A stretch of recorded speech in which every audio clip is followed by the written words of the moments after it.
Hey y'all, and welcome to Politibrawl. My name is Brian, and Senator Capito out of West Virginia gives Elizabeth Warren the dressing down that she so desperately needs over this Schumer shutdown. Let's dive in. Republicans control the House, Republicans control the Senate, Republicans control the White House. They are in power. It is their job to keep the government running for the American people, and they have failed. Donald Trump and the Republicans own this shutdown. And don't take it from me. Listen to Donald J. Trump. In 2013, Trump himself said about a potential government shutdown, quote, "If there is a shutdown, I think it would be a tremendously negative mark on the President of the United States. He's the one that has to get people together." That's Donald J. Trump. Now, at the same time, Trump said, quote, "The president has to lead. You have to get people in a room, and you have to just make deals for the good of the country." Donald Trump today should listen to Donald Trump from yesterday. Instead, Trump, Mr. Art of the Deal, hasn't been able to cut a deal for the most basic government functions. Wow. As Trump said, that is a tremendously negative mark on the President of the United States. I feel like I'm living in an alternative universe here sometimes, and I'm sure the American people feel this way. Are people being hurt today? You're daggone right they are. They're being hurt because Senator Schumer and his following will not quite simply reopen the government so we can begin negotiations on some of the issues that are a part of this disagreement. So I'm a senior member of the Appropriations Committee, and one of my most important responsibility is to make sure that the government stays open and working for the people that we represent. That's why I'm so deeply disappointed to be standing here today in the midst of a totally avoidable government shutdown, all because the Senate Democrats refused to join us as Republicans in supporting a common sense, short-term, nonpartisan continuing resolution. And we've seen Leader Thune pick it up in his hands. Very simple. Let's just keep the government open until November the 21st, discuss these issues, finish the appropriations process, and move on. But let me be clear what that short-term continuing resolution was designed to do. It is not a gimmick. It is not a gimmick. It's the same legislation that the Senate Democrat leader brought before this body 13 times and had it passed. It's not a partisan maneuver. It's a straightforward measure to keep critical services in operation while giving Congress the time that we need to finish our work on appropriations through regular order the way that we used to do it. And some of our Democrat colleagues have agreed with us in the last several votes. So bottom line, we don't have to be where we are, and we really shouldn't be here, because this position is untenable. We have a path forward. It's so easy. It's so easy. When people are watching this, they're hearing us try to, blame one person or the other. The easy thing is turn around and vote to reopen the government, and we can begin to have our conversations. We have a path forward. It requires the Democrats to come to their senses, quite frankly, and vote for this reasonable measure. As we see, the politics of Washington is coming before the people.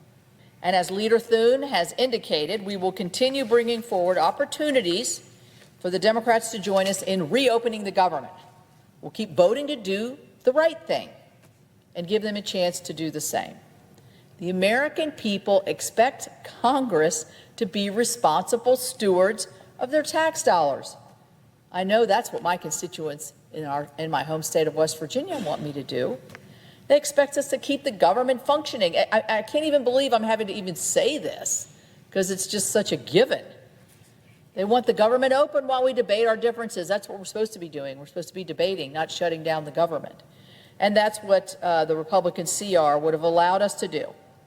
So I urge my colleagues across the aisle, quit playing the political games, end the shutdown, and join us in funding the government. And as usual, we live in a world where Elizabeth Warren is still whining about things that are factually untrue. Here's the thing. Her whole argument is, okay, the Republicans control the Senate, right? Well, then it's your fault. Except that there's one little teensy-weensy problem here, sweetie. There's something called the filibuster. And it's one of my favorite things about America's government. If you are able to, if you don't have a 60-vote majority, you can vote to end debate. Which will basically mean that, okay, well, if you're going to end debate, we're going to have to go back and get everyone back on the renegotiating table to see if you will fund this bill or not.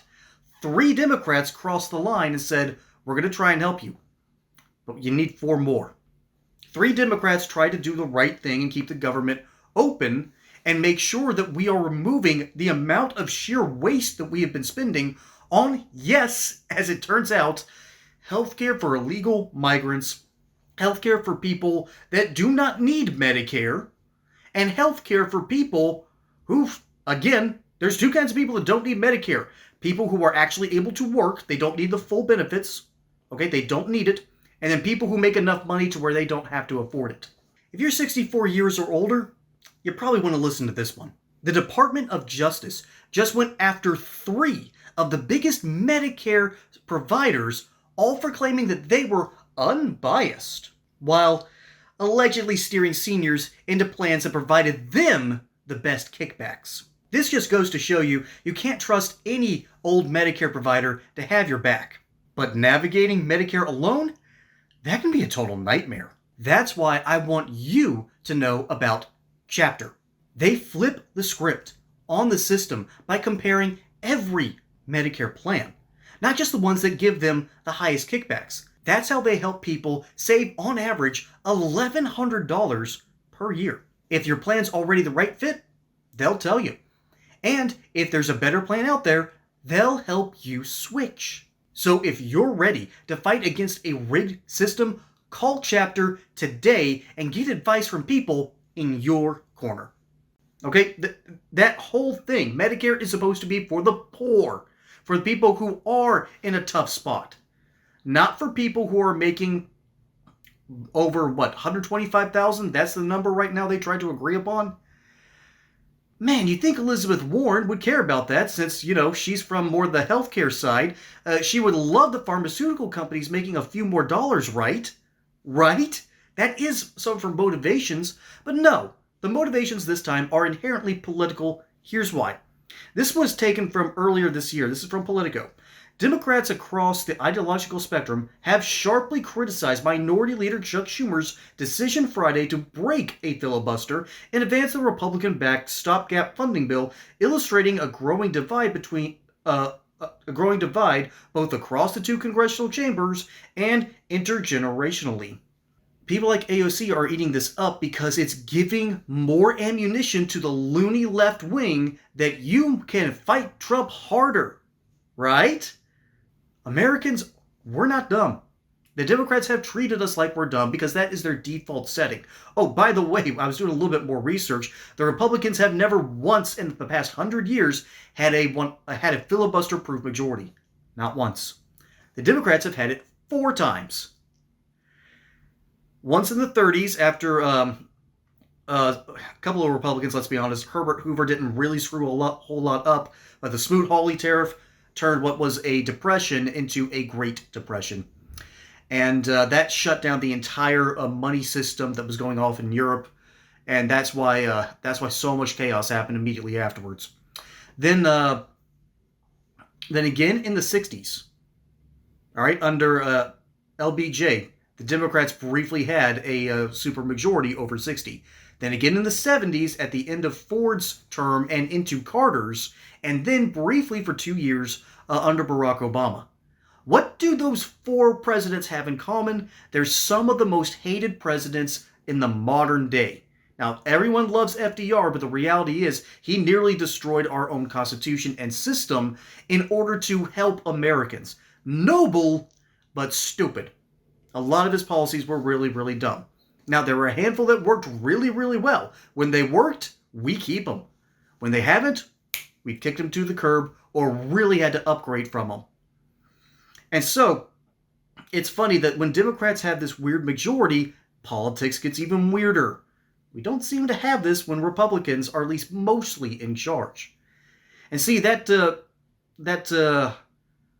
reason for the filibuster is to ensure that there is one final line of true debate to see if people are willing to cross party lines. And that doesn't happen anymore. We don't like using the filibuster because it clogs up the system far too much, and we've already got clogged arteries, okay? America's had one too many Big Macs, and I should know. But the whole reason I'm bringing up the filibuster, even though it's not being mentioned here, is because that number, the number 60, is the reason why Republicans have not been able to pass this continuing resolution. 3 Democrats have crossed the line, crossed the party line, and have tried to keep everything open because they know deep down that the Democrats once again will get blamed for a government shutdown. Because the Democrat Party has constantly said, we love more bureaucracy, we love more taxes, we love the government. Republicans have said, we don't like the government, we're just stuck with it. And the American voters, particularly the independents and the blue collars, they all know it, and they're starting already to blame the Democrat Party. The mainstream media does not know what to do. Social media does not know what to do. But I think we do. So I think that there should be some negotiations with the Democrats. Obviously, I want this stuff to pass. Although I wouldn't mind a little bit of a government shutdown. It's actually the right time of year for it, in my opinion. And we'll see how far things go. So, pray that the Democrats come to their senses, which means pray continually. But let me know what you think down in the comments below. My name is Brian. Hope you enjoyed that segment here on Politibrawl. Don't forget to like and subscribe. Catch you on the next one. Until then, y'all have a good one.